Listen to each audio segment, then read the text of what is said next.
So when I go down this rabbit hole,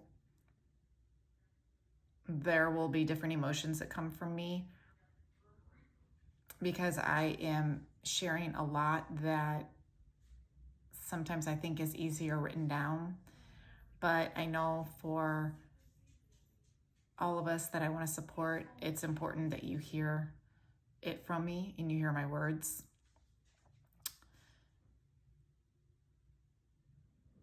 I remember all the times. I never forgot. The scars are still there. I remember standing in the street. I remember stepping in front of my fur baby. I remember walking for 7 years, praying to God to get me out of this situation. I remember the torment and the torture. But when I found my voice, when I had no other option in the world, I found a part of me, if only for a second. And quite honestly, I had no idea that I found anything because I was on survival mode. All I knew was fight, fight, fight, fight, fight to get out of the situation I was in. So did I really know that life was about to take a turn? No. I couldn't see it. I didn't feel it. Nobody was telling me how good of a job I was doing because at the end of the day, who do we tell? Who's going to help us to get out of this? Not many people. I mean, I'm standing in the street, getting my ass beat. Do you think that one of those people came out of their house? One of the dogs barked? Anybody called 911? Nope. Nobody. Because at the end of the day, nobody wants to deal with domestic violence. Nobody wants to take that initial step and help others because they don't want to get in the middle of it. So that's where I came from.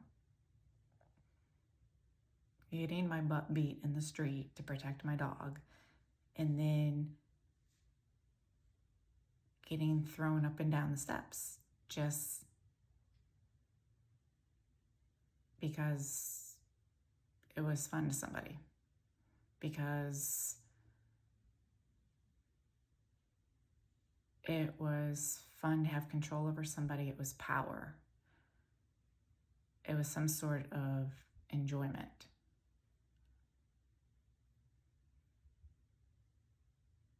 I know there's a lot of us that walk around daily, and it doesn't matter the neighborhood. You don't have to be in the street. You don't have to have a certain financial situation or educational situation or even be this huge person that's known. Or you can be a huge person that's known, but nobody knows what happens behind closed doors. It happens all the time. Do you know how many people would come up to me when I was out in public with my ex-husband and say, "Oh my God, you are the luckiest person in the world. You're married to him. He is fucking amazing." I'm here to tell you that my exact response to those individuals was, go take a walk with them. Go behind closed doors. Because there's always two sides. So when you tell me there's two sides to a story, 100% there is. There's always two sides, but there's always two different people. There's a person behind the doors and there's a person on the other side of the door. And I really think that's true of life in general. It doesn't mean that I'm calling people out and saying that behind closed doors, you're an asshole, and on the other side, you're a prince. But there are two sides. There's a side of me. There's a side of you.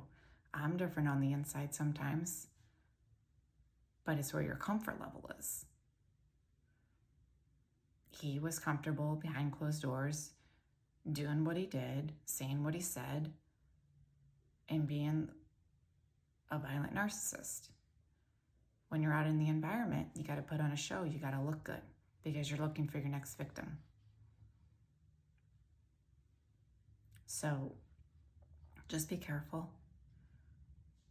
And remember, there is another person on the other side of that door, and you may never have experienced them before, and I hope to God you don't. And it's not every person that you meet. Just be careful. You just never know. But in the grand scheme of things, I'm so proud of you for being here, and I'm so proud of you for overcoming, because there were many days that I can honestly say, I didn't even know if it was worth it anymore. I didn't even know if I was going to ever see light anymore. So when I tell you I understand, I personally understand.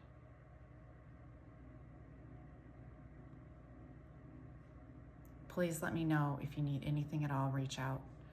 I am always here to listen, and I'm always here to help.